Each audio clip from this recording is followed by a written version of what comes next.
शुरुआत करते हैं दोस्तों आज के न्यूज़पेपर की हम भूगोल वाले हिस्से में मैप के साथ में। आज मैप के अंतर्गत हम देखने वाले हैं ब्रह्मपुत्र नदी के बारे में। ब्रह्मपुत्र रिवर का जो सोर्स है मानसरोवर कैलाश जो पर्वत है उसके किनारे पड़ती है मानसरोवर लेक, मानसरोवर झील। इसी के पास में चेमायुंगडुंग हिमनद पड़ता है। ठीक है, और ये है हमारा मानसरोवर झील, माउंट कैलाश है यहीं पर। इसी के पास में ही है एक हिमनद जिसको कहा जाता है चेमा युंगडुंग। यहीं से इसका उद्गम सोर्स है। फिर किस प्रकार से होते हुए ये आगे बढ़ती है, यहाँ से इसका सोर्स है, यहाँ से सीधी सीधी जा रही है, हिमालय के पैरेलल में चल रही है। यारलुंग जांगबो या फिर इसको सांगपो के नाम से भी जाना जाता है तिब्बत में। और तिब्बत आज के टाइम में किसके अंडर में चले गया है? चाइना के पास चले गया है। फिर थोड़ा सा यदि हम आगे बढ़ेंगे तो आगे देखते हैं लहासा पड़ता है इसी के किनारे में। फिर लहासा, लहासा से और आगे बढ़ती है और एकदम से ये सीधी हो जाती, साउथ की तरफ अपनी डायरेक्शन को चेंज करती है। इसके बाद यहीं से जब ये साउथ में एंटर करती है, यहीं से ये एंटर कर जाती है मतलब इंडिया की तरफ में। ठीक है, फिर यहाँ से होते हुए ये फिर से पैरेलल में हो जाती है और जाती है पश्चिम की तरफ में। और जैसे ही ये एंटर करती है यहीं पर इसको ब्रह्मपुत्र रिवर के नाम से जाना जाता है। फिर कई सारी सहायक नदियाँ हैं जो कि इससे आकर के मिलती हैं। असम में बात करें तो गुवाहाटी ब्रह्मपुत्र रिवर के किनारे बसा हुआ है। फिर ये आगे बढ़ेगी, नीचे की तरफ चले जाएगी साउथ में, तो बांग्लादेश में एंटर कर जाती है। ठीक है, बांग्लादेश में इसको क्या बोलते हैं? जमुना के नाम से इसको जाना जाता है। फिर बांग्लादेश की एक रिवर है, ठीक है, ये जो रिवर है ये रिवर आकर के किस में मिलती है? ब्रह्मपुत्र रिवर में मिलती है, जिसको तीस्ता रिवर बोलते हैं। तीस्ता रिवर का विवाद बांग्लादेश के साथ में हमारा चले आ रहा है, तो काफ़ी न्यूज़ में रहता है Teesta river water agreement. Jamuna river, इसके बाद हम देखते हैं आगे ये जो पॉइंट है यहाँ पर ये गंगा के साथ में मिलती है। ठीक है, और इसका जो नाम है चेंज होकर के क्या हो जाता है? पद्मा हो जाता है। फिर आगे इसको मेघना के नाम से जाना जाता है। और फिर ये जो बंगाल की खाड़ी है यहाँ पर अपने पानी को गिरा देती है। वहीं यदि हम बात करें तिब्बत का जो सूखा वाला एरिया है और शुष्क मैदान में लगभग 1200 किलोमीटर, तिब्बत का जो शुष्क रीजन है और मैदानी हिस्सा है यहाँ पर 1200 किलोमीटर की दूरी तय करती है। तिब्बत वाले एरिया में इसको सांगपो के नाम से जाना जाता है, जिसका मतलब होता है शोधक। फिर तिब्बत के रांगो सांगपो इसके दाहिने तट पर एक प्रमुख सहायक नदी बहती है। ठीक है, तिब्बत में ही इसकी एक प्रमुख सहायक नदियाँ है जिसका नाम है रांगो सांगपो। इसके राइट हैंड साइड पर आकर के मिलती है मध्य हिमालय में नामचा बरवा। नामचा बरवा कहाँ पर है? ये यहाँ पर है नामचा बरवा, ये वाला इधर पर है। एक मिनट देखते हैं, ये वाले मैप से क्लियर हो जाता है कि नामचा बरवा पर्वत शिखर कहाँ पर है। ठीक है, ये पूरी जो लंबी लंबी रिवर आप देख रहे हैं ये रिवर है ब्रह्मपुत्र रिवर, जहाँ पर इसको सांगपो के नाम से जाना जाता है। जहाँ पर ये मुड़ती है यहीं पर है नामचा बरवा पर्वत शिखर। यहाँ से फिर ये सीधे साउथ की ओर नीचे डाउन हो जाती हैं। बहुत सारी सहायक नदियाँ फिर आकर के ऊपरी हिस्से से इसमें अपने पानी को छोड़ते हैं, जैसे कि रंगा नदी, जय भराली तेजपुर में आकर के ये मिलती है। इसके अलावा पुथीमारी रिवर, ठीक है, गुवाहाटी के आगे में पुथीमारी रिवर ब्रह्मपुत्र नदी से मिलती है। मानस रिवर, टिपकाई रिवर, इसके अलावा ये वाली नदी का नाम यहाँ नहीं दिखाया है, आगे के मैप में हम देखेंगे कौन सी है रिवर। इसके अलावा तीस्ता रिवर है, चिलीमारी के किनारे में ये रिवर आकर के अपने पानी को छोड़ती है। तो इस प्रकार से इसकी कुछ सहायक नदियाँ भी हम देख चुके हैं। रांगो सांगपो, ठीक है, रांगो सांगपो तिब्बत के दाहिने तट पर एक प्रमुख इसकी सहायक नदी है। मध्य हिमालय में नामचा बरवा के किनारे एक गहरे गॉर्ज का ये निर्माण करती है और काफ़ी तेज बहाव वाली नदी के रूप में ये बाहर निकलती है। फिर क्या काम करेगी? हिमालय का जो निचला एरिया है यहाँ पर ये सिसंग और दिसंग के नाम से जानी जाती है। अरुणाचल प्रदेश में सदिया कस्बे के पश्चिम में ये नदी भारत में प्रवेश करती है। कहाँ से भारत में ये एंटर कर रही है? सदिया एक कस्बा पड़ता है अरुणाचल प्रदेश में, वहीं से यह हमारे यहाँ पर एंटर करती है। सीधे चलते अब हम पीआईबी की तरफ, और पीआईबी की पहली खबर देख लेते हैं। किसानों की आय को दोगुना करने के लिए गवर्नमेंट की तरफ से कौन कौन से कदम उठाए गए हैं? तो किसानों की आय को डबल करने के लिए गवर्नमेंट के प्रयास के काफ़ी सकारात्मक परिणाम मिले हैं। इस संबंध में सरकार ने किसानों की आय दोगुना करने से संबंधित, ठीक है, डीएफआई से रिलेटेड मुद्दों पर गौर करने के लिए अप्रैल 2016 में एक अंतर मंत्रालय कमेटी का गठन किया था। इंटर मिनिस्ट्रियल कमेटी का गठन किया था, जिसने इसे हासिल करने के लिए कई सारी रणनीति बनाने की ज़रूरत है ये कहा था। मतलब सरकार ने 2016 में एक कमेटी बनाई थी और उस कमेटी ने क्या क्या सुझाव दिए थे उनको हम समझने की कोशिश करेंगे। इस समिति ने सरकार को 14 खंड में अपनी रिपोर्ट सितंबर 2018 में सौंपी, जिसमें कई सारी नीति सुधार कार्यक्रम के माध्यम से किसानों की आय को दोगुना किया जा सकता है, ऐसी बातें इसमें लिखी गई थी। किसानों की आय को यदि बढ़ाना है तो इसके लिए 7 स्रोतों की पहचान की गई है। कौन कौन से हैं? सबसे पहले तो फसल के प्रोडक्शन में वृद्धि होना चाहिए। दूसरे नंबर की बात है पशुधन की उत्पादकता में वृद्धि होना चाहिए। संसाधन के उपयोग में दक्षता, उत्पादन की लागत में कमी आए। इसके अलावा फसल की सघनता में वृद्धि। ऐसा नहीं है कि थोड़ी सी दूर यहाँ पर खेती कर रहे हैं फिर थोड़ी सी दूर का एरिया देखें तो वहाँ पर खेती नहीं हो रही है। इसके अलावा उच्च मूल्य वाली खेती की ओर विविधीकरण। अब आपको ऐसी फसल लगाना है जिसमें मुझे उसका ज़्यादा रेट मिले, ठीक है। ऐसा नहीं कि खाली गेहूँ और धान की ही खेती करते रहें, साल दर साल करते जाओ परंपरागत तरीके से। हमें थोड़ा सा एडवांस भी बनना पड़ेगा, ऐसी खेती करना पड़ेगा, ऐसी चीज़ों की खेती करना है जिसका मुझे रेट ज़्यादा मिले। इसके अलावा सबसे मेन चीज़ आ जाती है, किसान लोग देखिए खेती तो कर ज़रूर रहे हैं लेकिन उनको वाजिब रेट नहीं मिल पाता है। उनकी लागत ज़्यादा हो जाती है और उस हिसाब से लागत के हिसाब से उनकी फसल का दाम उनको नहीं मिल पाता। इसके साथ साथ में कई सारे मौसमी रीजन होते हैं जिसके चलते चलते किसानों की फसल प्रभावित हो जाती है और उनको उचित मुआवजा तक नहीं मिल पाता है। किसानों की आय को दोगुना करने की रणनीति की धारणा के कौन कौन से मुख्य सिद्धांत हैं यहाँ पर बताया जाता है कि सबसे पहले तो हमें प्रोडक्शन को बढ़ाना है, प्रोडक्शन को हाई करना है। इसके अलावा जो उत्पादन के लिए लागत है उसको हमें कम करना है। मतलब किसान जो लागत लगाता है, जैसे कि बीज के लिए लागत चाहिए, पैसा लगाता है, इसके अलावा लेबर में इन्वेस्टमेंट करता है, मशीनरी में इन्वेस्टमेंट करेगा, फिर खाद में, कीटनाशक में, ये सारा जो उसका खर्चा है वो लागत के अंतर्गत आ जाता है। तो इस लागत को घटाना है। इसके अलावा कृषि उपज का लाभकारी मूल्य सुनिश्चित करना। किसानों को एमएसपी मिलना चाहिए, गेहूं और चावल अकेले में नहीं, बाकी की जो फसलें हैं उन पर भी यदि सरकार एमएसपी देने लग जाए, उन पर खरीदी करने लग जाए तो किसान ज़रूर गेहूं और चावल के अलावा दूसरी फसलें बोएंगे। इसके अलावा प्रभावकारी जोखिम प्रबंधन और सस्टेनेबल जो टेक्नोलॉजी है इसका यूज़ करना। देखिए अब भारत सरकार ने कौन कौन से प्रयास किए हैं। बजट के आवंटन में वृद्धि करी है। मतलब पहले खेती किसानी में जो बजट निर्धारित किया जाता था उससे कहीं ज़्यादा बजट, मतलब 5.5 गुना बजट बढ़ गया है कृषि का। यदि हम देखें 2014 के पहले जो सरकार थी उसकी तुलना यहाँ पर करी जाती है।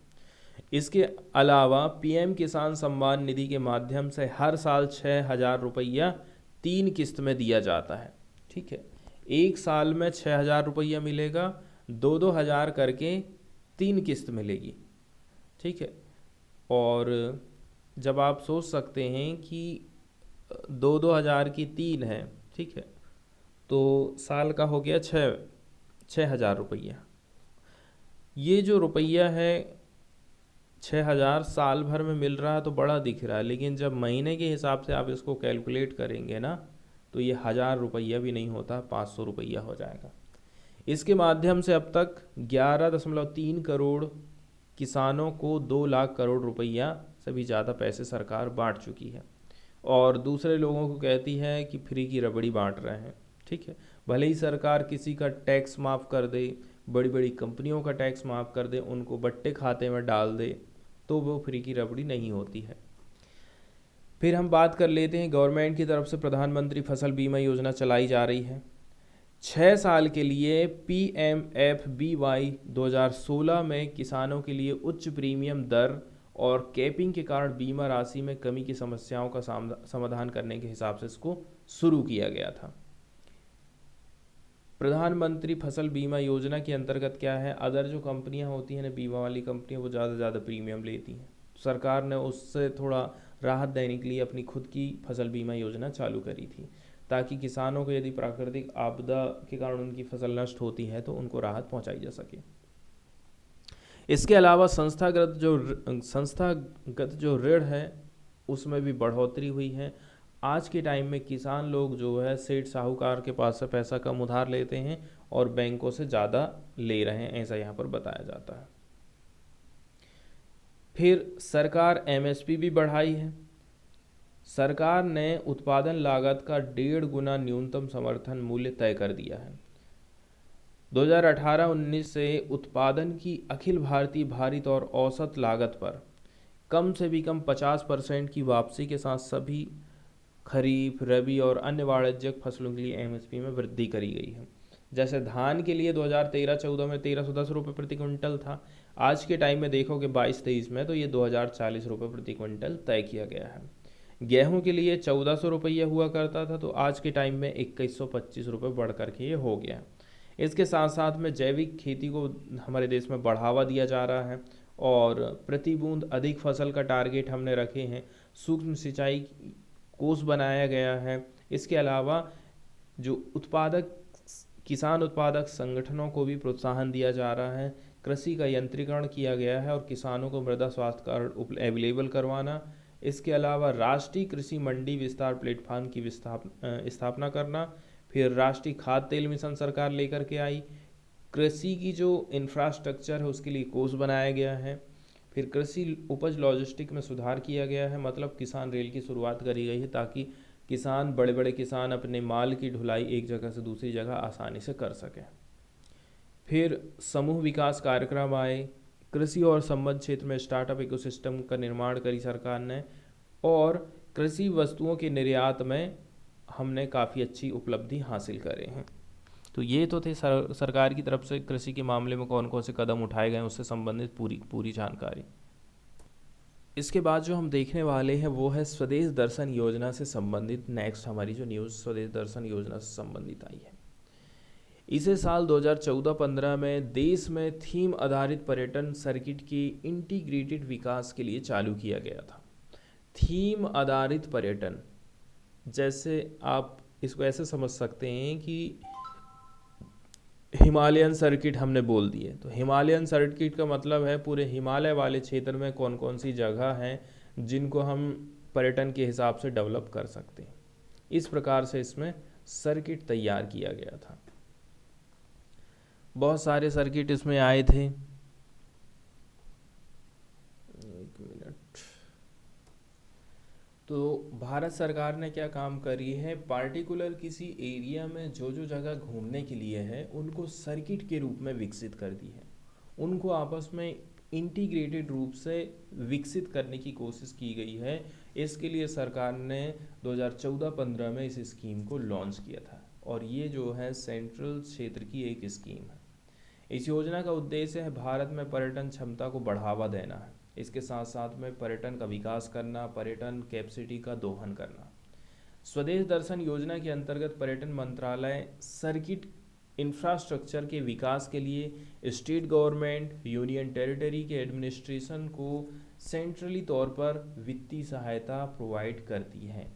इस योजना की परिकल्पना स्वच्छ भारत अभियान, skill India, make in India जैसी अन्य जो योजनाएं हैं ना, उनके साथ इसमें तालमेल बैठाया जाएगा, जिसमें पर्यटन क्षेत्र को रोजगार सृजन, आर्थिक विकास के लिए एक प्रेरक शक्ति और कई सारे क्षेत्रों के साथ तालमेल बनाने की बात कही जाती है, ताकि पर्यटन का और भी ज़्यादा विकास हो सके। और इसके लिए एक प्रमुख इंजन के रूप में स्थान इसको दिया गया है। इसके बाद पहली न्यूज़ हम देखने वाले हैं एलएसी से संबंधित। ठीक है, एलएसी के अंतर्गत हम देख रहे हैं अभी हाल ही में 9 तारीख को इंडिया और चाइना की सेना के बीच में झड़प हुई थी। बताया जा रहा है दोनों तरफ से सैनिकों के घायल होने की खबर आई है। राजनाथ सिंह की तरफ से संसद में क्या जवाब दिया गया है उसको यहाँ पर उल्लेख किया जाता है। Chinese try to change LAC status quo, Rajnath Singh का ऐसा कहना है। मतलब कि चाइना के सैनिकों ने ना एलएसी का जो स्टेटस है उसको बदलने की कोशिश किया है। तो 13 दिसंबर को रक्षा मंत्री राजनाथ सिंह ने मंगलवार को संसद में कहा था कि चीनी सैनिकों ने पिछले हफ्ते अरुणाचल प्रदेश के तवांग सेक्टर में, अरुणाचल प्रदेश का जो तवांग सेक्टर था, इसी में जो यांगसे एरिया पड़ता है, यहाँ पर एलएसी पर जो यथास्थिति है उसको एक तरफा ढंग से बदलने की कोशिश करी, लेकिन भारतीय सेना ने बड़ी दृढ़ता के साथ में कार्रवाई करी और उनको पीछे हटा दिया। सिंह ने लोकसभा और राज्यसभा के सामने बयान में कहा कि झड़प में किसी भारतीय सैनिक की डेथ नहीं हुई है और ना ही कोई सैनिक गंभीर रूप से घायल हुआ है। ठीक है, इसमें दोनों पक्षों के कुछ कर्मियों को चोटें जरूर आई हैं। तो अमित शाह ने संवाददाताओं से क्या कहा था कि नरेंद्र मोदी की गवर्नमेंट सत्ता में रहने तक कोई भारत की 1 इंच जमीन पर भी कब्जा नहीं कर सकती है। और राजनाथ सिंह ने क्या कहा था, 9 दिसंबर को पीएलए के सैनिकों ने तवांग सेक्टर में यांगसे के क्षेत्र में एलएसी को पार करने की कोशिश करी। चीन की कोशिश का हमारे सैनिकों ने दृढ़ता से मुकाबला किया था। इसके बाद एलएसी के बारे में यदि हम बेसिक जानकारी देखें तो जो एलएसी है भारत और चीन की सीमा तय करती है, जिसको हम वास्तविक नियंत्रण रेखा भी कहते हैं। तो ये जमीनी रेखा है, ये फैली हुई है जम्मू कश्मीर से लेकर के अरुणाचल प्रदेश। उत्तर में इसकी शुरुआत, ठीक है, भारत अधिकृत इलाके और चीन अधिकृत अक्साई चीन को अलग कर दी है। मतलब भारत का हिस्सा और चाइना का हिस्सा, जम्मू एंड कश्मीर की तरफ यदि हम जाते हैं ना, तो वहाँ का कुछ हिस्सा 1962 की लड़ाई के बाद से चीन ने कब्जा कर लिया, जिसको हम अक्साई चीन कहते हैं। ये वही हिस्सा है जो 1948 में भारत पाकिस्तान के बीच पहले युद्ध के बाद पाक अधिकृत कश्मीर का हिस्सा हो गया था, जिसके बाद पाकिस्तान से चीन ने इसे अपने हिस्से में ले लिया था। अब इसकी लेंथ की यदि हम बात करें तो वास्तविक नियंत्रण रेखा 4057 किलोमीटर लंबी है। ठीक है, लद्दाख, कश्मीर, उत्तराखंड, हिमाचल प्रदेश, सिक्किम और अरुणाचल प्रदेश से ये होकर के गुजरती है। ये एक प्रकार का सीज फायर क्षेत्र है या फिर एक बहुत लंबी पट्टी का हिस्सा हम इसको कह सकते हैं। मतलब जहाँ पर दोनों देशों के सैनिक नहीं आ सकते हैं, इसी को वास्तविक नियंत्रण रेखा कहा जाता है। इसमें यदि कोई घुस गया, इसका मतलब ये है आपने जो रूल्स हैं उनका उल्लंघन कर दिया है। तो दोनों ही देश इस असली सीमा को नहीं मानते हैं। जहाँ भारत लद्दाख, अक्साई चीन के काफ़ी इलाके को हम चाहते हैं कि वापस मिले, जिसे चाइना ने 1962 के युद्ध में छीन लिया था। चीन शुरू से ही अरुणाचल प्रदेश पर अपना दावा ठोकते आ रहा है, लेकिन चाइना वास्तविक नियंत्रण रेखा को पार करने के कोई ना कोई बहाने बनाते ही रहता है। मतलब इस सीमा रेखा का वो हमेशा उल्लंघन करते रहता है। अब ये जो बात है ना, यदि हम हिस्ट्री में जाएं, मैकमोहन लाइन की बात करें, सीमा का ये विवाद काफ़ी पुराना है। एलएसी मैकमोहन रेखा पर बेस्ड है, जिसे 1914 में भारत के विदेश सचिव सर हेनरी मैकमोहन और तिब्बत के प्रतिनिधि के बीच शिमला में एक समझौते के तहत दोनों देशों के बीच सीमा रेखा के रूप में तय किया गया। बाद में चाइना ने तिब्बत पर कब्जा कर लिया। वो कहने लगा कि हम ये मैकमोहन रेखा को नहीं मानते और उसे लद्दाख के काफ़ी हिस्से को भी अपने कब्जे में लेने का मौका मिल गया था।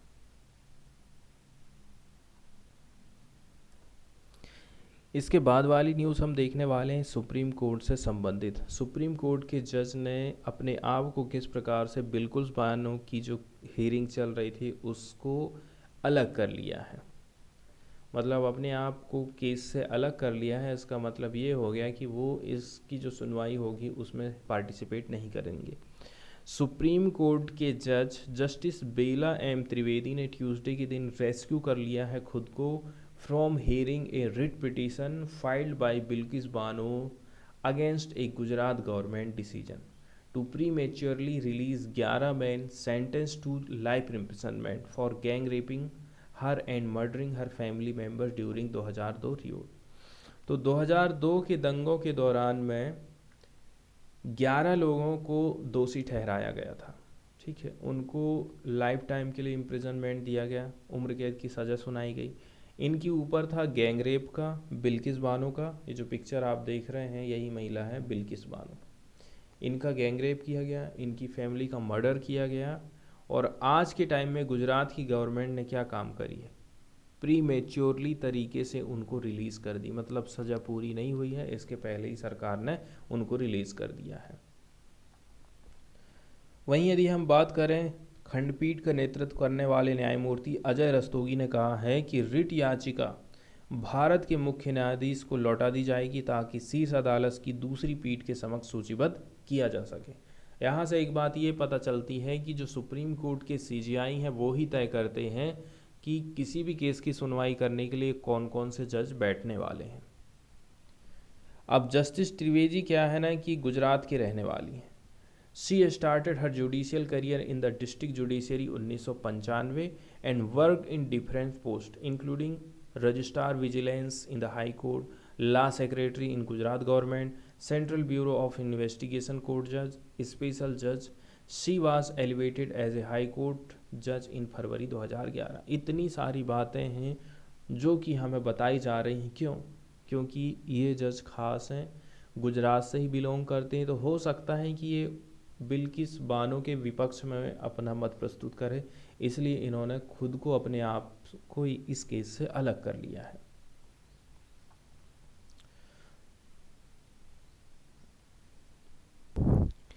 इसके बाद वाली न्यूज़ हम देखने वाले हैं ऑर्गेनाइजेशन ऑफ इस्लामिक कोऑपरेशन से संबंधित। ठीक है, the OIC claims to be the collective voice of Muslim world. OIC क्या कह रहा है? OIC कह रहा है जो मुस्लिम दुनिया है उसकी आवाज़ को हम मुखर करेंगे, उसकी आवाज़ को उठाएंगे। मतलब कोई मुस्लिम कंट्री यदि प्रॉब्लम में है तो उसकी हम हेल्प करेंगे, सीधी सी बात यही है। इसको इस्टेब्लिश किया गया था 1969 की समिट में। कहाँ पर? रबात, मोरक्को में ये पड़ता है। After what it describes as the criminal arson of Al Aqsa Mosque in Jerusalem. तो अल अक्सा जो मॉस्क है जेरूसलेम में, यहाँ पर कुछ ऐसी क्रिमिनल गतिविधि हुई थी जिसके चलते चलते इस एक समिट का आयोजन किया गया था और वहीं से फिर इसका कहना चाहिए उसकी उत्पत्ति होती। मेंबर की बात करें तो इसके 57 मेंबर कंट्रीज़ हैं और इंडिया इसका मेंबर कंट्री नहीं है। ऑब्जेक्टिव की बात करें तो ये फोकस करता है सोल्डेरिटी को इस्टेब्लिश करने में। ठीक है, मेंबर जितने भी हैं उनके बीच में आपसी सहयोग की भावना को ये बढ़ावा देता है, एकजुटता। ठीक है, सोल्डेरिटी का मतलब होता है एकजुटता, एकता का भाव। इसके अलावा इस ग्रुप के द्वारा सपोर्ट किया जाता है कंप्लीट सोवरनिटी को रिस्टोर किया जाए। इसके अलावा जो टेरिटोरियल इंटीग्रिटी है, ठीक है, क्षेत्रीय अखंडता को बढ़ावा दिया जाता है मेंबर कंट्रीज़ के बीच में। इसके साथ साथ में प्रोटेक्ट किया जाता है, डिफेंड किया जाता है डिफेमेशन ऑफ इस्लाम के कोई मानहानि करेगा तो उसको प्रोटेक्शन किया जाएगा। इसके अलावा to prevent growing dissension in Muslim societies, Muslim society में जो कहना चाहिए भेदभाव चल रहा है उसको भी ये ख़त्म करने का काम करता है। इसके साथ साथ में work to ensure that member state take a united stand at UN general assembly, human right council and other international fora. Dissension का मतलब होता है विघटन। तो जो बड़ी बड़ी संस्थाएं बनाई गई हैं, जैसे कि यूनाइटेड नेशंस की जनरल असेंबली बनाई गई, ह्यूमन राइट काउंसिल बनाई गई है, यहाँ पर जितनी भी मुस्लिम कंट्रीज़ हैं अपने एक सा मत प्रस्तुत करें, इस हिसाब से भी इसको तैयार किया गया था। हेडक्वार्टर की यदि हम बात करें तो जिद्दा सऊदी अरबिया में इसका हेडक्वार्टर बनाया गया है। The organisation plan to permanently move its headquarter to east Jerusalem once the disputed city is liberated. मतलब बताया जा रहा है कि देखिए, इसका जो हेडक्वार्टर है इसको परमानेंटली मूव करने की बात करी जा रही, कहाँ पर, ईस्ट जेरूसलम। कब? जब ये जो डिस्प्यूटेड सिटी है वो लिबरेटेड हो जाएगी उस टाइम में। और ओआईसी की चार्टर की यहाँ पर बात करी जाती है, ओआईसी के क्या नियम कानून रहेंगे। और ये जो रेड कलर आप देख रहे हैं, ये रेड कलर वाले देश ही इसके ओआईसी के मेंबर कंट्रीज़ हैं। 1969 में इसकी स्थापना हुई थी। मेंबर कंट्री है 57। जब इसकी स्थापना हो रही थी तो उस टाइम में 30 सदस्य हुआ करते थे। ओआईसी का जो चार्टर था पहली बार अडॉप्ट किया गया था 1972 में। यदि हम इसकी बॉडी की बात करें तो काउंसिल ऑफ फॉरेन मिनिस्टर होते हैं, जनरल सेक्रेटरीट है, इसके अलावा इस्लामिक समिट है और अल क्वाड समिट। न्यूज़ की यदि हम बात करें तो यहाँ पर बताया जाता है कि देखिए, इंडिया ने ट्यूसडे के दिन स्ट्रांगली कंडेम्ड किया है organisation of Islamic cooperation OIC का। उनका कहना है इस संगठन ने अपनी क्रेडिबिलिटी को लॉस्ट कर दिया है, खो दिया है। ये कमेंट आया था मिनिस्ट्री ऑफ एक्सटर्नल अफेयर की तरफ से after the organisation secretary general Hussein Brahim Taha, इसने विजिट किया था एलओसी किसकी तरफ से, पाकिस्तान की साइड की तरफ से, and was briefed of the situation by Pakistani military. और ये जो सिचुएशन है इसकी जानकारी पाकिस्तान की मिलिट्री की तरफ से इनको दी गई थी। यहाँ जो वर्ड यूज़ किया गया है ब्राइफ्ड, ब्राइफ्ड का मतलब होता है किसी के बारे में बताना, संक्षिप्त करना। इसके बाद वाली न्यूज़ हम देखने वाले हैं केरला से संबंधित। केरला की विधानसभा में एक विधेयक पारित किया गया है जो कि रिप्लेस कर देगा गवर्नर को as a head of universities. तो जो यूनिवर्सिटी है ना, उनका हेड कौन होता है? गवर्नर होता है।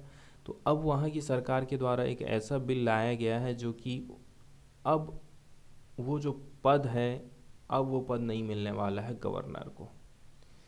केरला असेंबली ने ट्यूसडे के दिन पास किया है 2 यूनिवर्सिटी लॉ अमेंडमेंट बिल, ताकि रिप्लेस किया जा सके गवर्नर को ऐसे chancellor of 14 state university.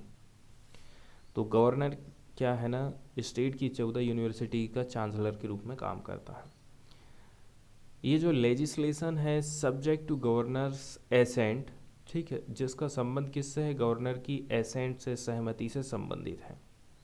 Will be enable the state government to appoint academician. इसके अंतर्गत गवर्नमेंट के पास पावर रहेगी कि वो अपॉइंट करेंगे एकेडमिशियन, मतलब शिक्षाविदों को, या फिर इनको क्या बोलते हैं, पर्सन ऑफ एमिनेंस कहा जाता है, in various field of knowledge. ये प्रतिष्ठित व्यक्ति हैं जिनको राज्य सरकार क्या करेगी, अपॉइंटमेंट करेगी यूनिवर्सिटी में, in various field of knowledge, क्योंकि ये जो है वेरियस फील्ड ऑफ नॉलेज रखते हैं as chancellor in all state universities. तो जितनी भी स्टेट की यूनिवर्सिटीज़ हैं वहाँ पर अब चांसलर ये अपने हिसाब से बनाने वाले हैं। एंड इसमें कुछ अपवाद है, ठीक है, किसको छोड़ करके? National university of advance legal studies को छोड़ करके, और केरल की जो कला मंडलम यूनिवर्सिटी है, 2 यूनिवर्सिटी में उनको छोड़ करके बाकी की जगह में ये खुद से ही चांसलर बनाने वाली है। वहीं यदि हम बात करें अपोजिशन की, यूनाइटेड डेमोक्रेटिक फ्रंट की, तो ये जो है वॉकआउट कर लिया था, प्रोटेस्ट कर रहा था against the refusal to accept amendment the party propose to the bill. Party ने जो बिल प्रपोज करी है उसको लेकर के विपक्ष काफ़ी गुस्से में था और बिल्कुल भी मानने के लिए इसको तैयार नहीं था। एडिटोरियल की यदि हम बात करें तो जुडिशरी की तरफ से क्या जवाब आ रहा है जब सरकार इतनी ज़्यादा आलोचना करी गई करने लगी है कॉलेजियम सिस्टम की। तो अभी तक देखा जाए ना तो जुडिशरी की तरफ से बिल्कुल भी कोई जवाब नहीं आया था। अब जुडिशरी भी ऐसी हो गई है कि ऐसा लगता है कि नए जो सीजीआई बने हैं ना तब से बातें जो है गवर्नमेंट के पक्ष में ज़्यादा जा रही हैं। अभी तक कॉलेजियम सिस्टम के ऊपर सुनवाई की बात नहीं उठी थी। नए जो सीजीआई आए हैं उन्होंने वो बात उठा दी कि नहीं, इस पर रिव्यू किया जाएगा, हम विचार विमर्श करेंगे। अरे भाई, जब पहले ही 2015 में आपने एनजेएसी को ख़त्म कर दिया था कि ये संविधान के बेसिक स्ट्रक्चर के लिए खतरा है, ऐसा हो ही नहीं सकता, यदि एनजेसी आ जाता तो सुप्रीम कोर्ट की स्वतंत्रता पूरी तरह से फिर जाने वाली थी। पहले नंबर की तो बात ये है। और भी ऐसे बहुत सारे मुद्दे हैं जिनसे ऐसा लगता है कि गवर्नमेंट काफ़ी खुश है ना। गवर्नमेंट क्या चाहती है उसी हिसाब से क्योंकि डिसीजन आ रहे हैं। अब जुडिशरी की तरफ से अभी तक कोई जवाब नहीं आया था। कॉलेजियम सिस्टम की इतनी ज़्यादा आलोचना करी जाती है, मतलब कि जो सुप्रीम कोर्ट है उसकी फ्रीडम को ख़त्म करने की कोशिश करी जा रही है और सुप्रीम कोर्ट चुपचाप है या फिर वहाँ के लोग चुपचाप हैं, जज लोग चुपचाप हैं। तो उसी के जवाब में ये आर्टिकल लिखा गया है। ठीक है, तो जो एकदम लास्ट कहना चाहिए किला था, last attack, the attack on the last बासन, जुडिशरी।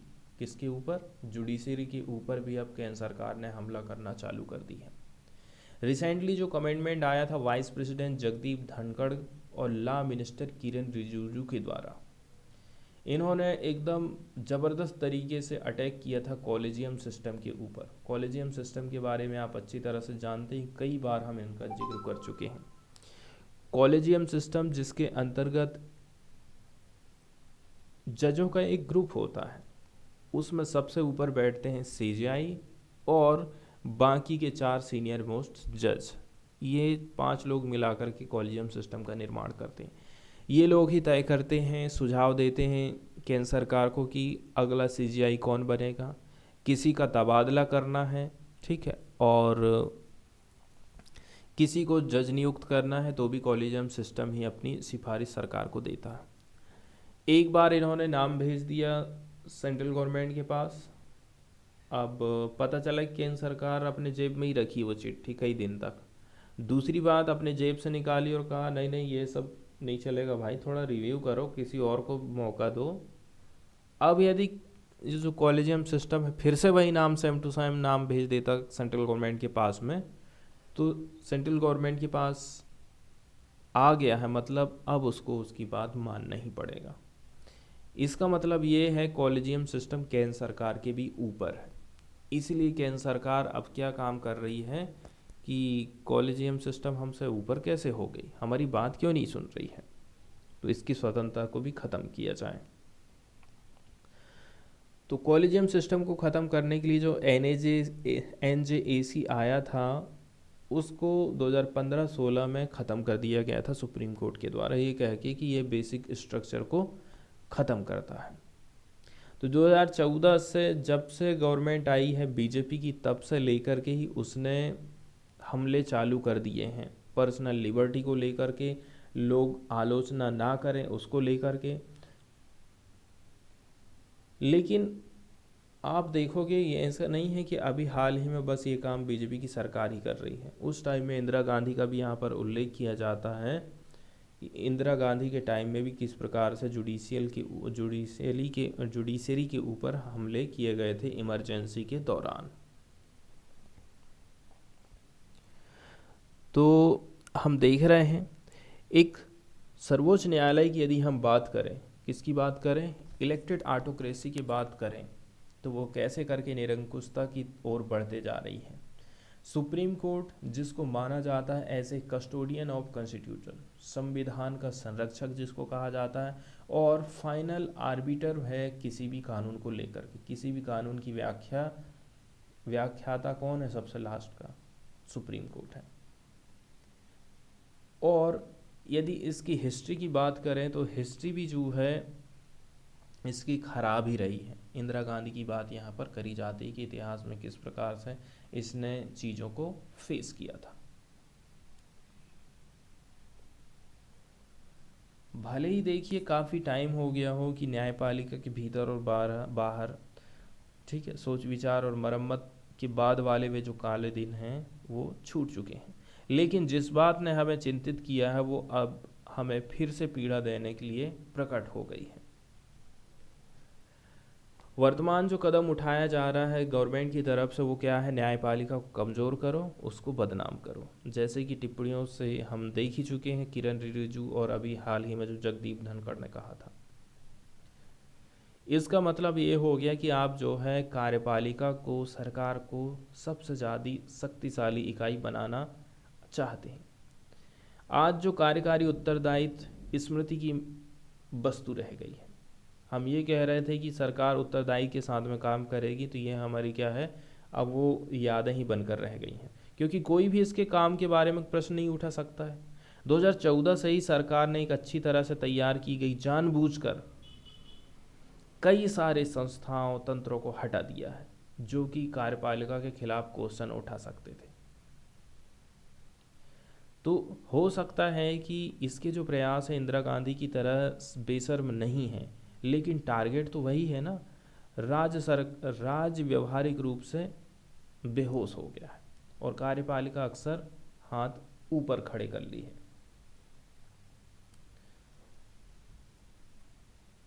एग्जाम्पल के तौर पर सारी संस्थाओं के बारे में यहाँ बताया जाता है कि उनके क्या हाल हो गए हैं। आप लोकपाल को देख लीजिए, लोकपाल का आजकल कहीं जिक्र ही नहीं आता है। दूसरे नंबर की बात, मानव अधिकार को ही आप ले लीजिए, उसको भी निष्क्रिय बना दिया गया है। कार्यकर्ता, पत्रकार, छात्र, राजनीतिक विरोधी या सरकार के खिलाफ विरोध करने वाले किसी भी व्यक्ति के खिलाफ, ठीक है, यदि किसी ने आवाज़ उठाया तो सरकार क्या काम करती है, अपनी जांच एजेंसियाँ उनके पीछे लगा देती हैं। सूचना आयोग को देखोगे लगभग आज के टाइम में निष्क्रिय हो चुका है। सूची लंबी और एकदम परेशान करने वाली है। जो भी सरकार को जवाबदेह ठहरा सकते हैं, चाहे वो कोई इंस्टीट्यूशन हो, प्रेस हो, नागरिक हो, समाज हो, मतलब सबको व्यवस्थित रूप से कमज़ोर किया जा रहा है। यूनिवर्सिटीज़ पर हमले हुए हैं।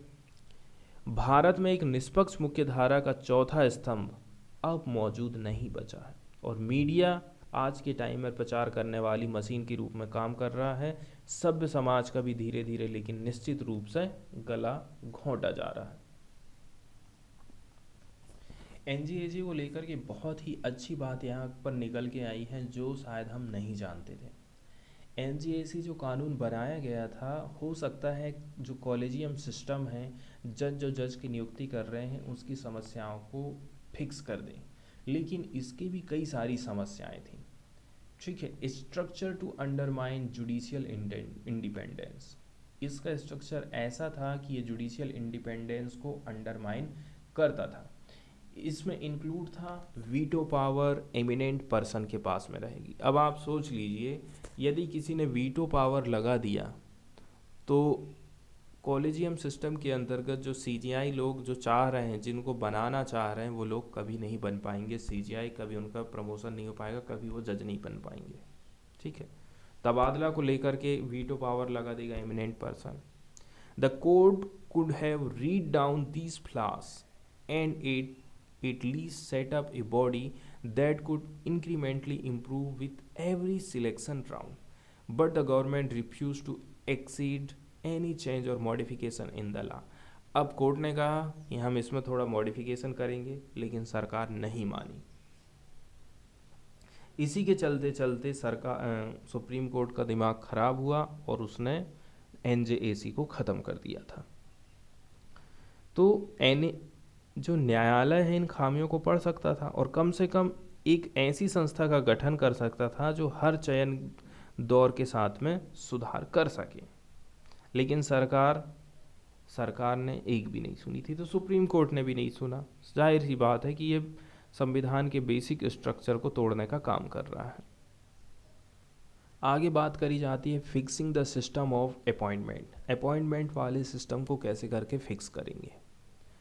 ठीक है, चाहे वो अच्छा है चाहे वो बुरा है, कॉलेजियम सिस्टम करेंट के टाइम में लॉ है, ठीक है, आज के ज़मीनी कानून है, जिसको हर व्यक्ति, इसमें इंक्लूड है एग्जीक्यूटिव मतलब सरकार, उसका पालन करना चाहिए। इसकी बजाय हम ये देख रहे हैं ये जो सरकार है रिफ्यूज़ कर रही है कोऑपरेट करने से। लेट एलोन कंसल्ट, ठीक है, ना तो ये कंसल्ट करना चाहती है सुप्रीम कोर्ट के साथ, मतलब कोई कहना चाहिए सहयोग ही नहीं कर रही, परामर्श करना तो दूर की बात है। कॉलेजियम द्वारा प्रस्तावित जो नाम है लंबे समय से देख रहे हैं पेंडिंग पड़े, सरकार ने अपनी जेब में चिट्ठी रख ली है, बस चुपचाप बैठी, ठीक है, कि कभी हम इसको वापस कर देंगे। सरकार को ये भी सोचना चाहिए कि जो लंबित मामले हैं और रिक्तियों की समस्या बढ़ रही है तो उसमें उसकी खुद की भूमिका है। लंबित होने का मुख्य कारण है खराब न्यायिक बुनियादी ढांचा, जिसमें न्यायाधीशों की संख्या बहुत कम है। और अभी हाल ही में सीजीआई ने क्या कहा था?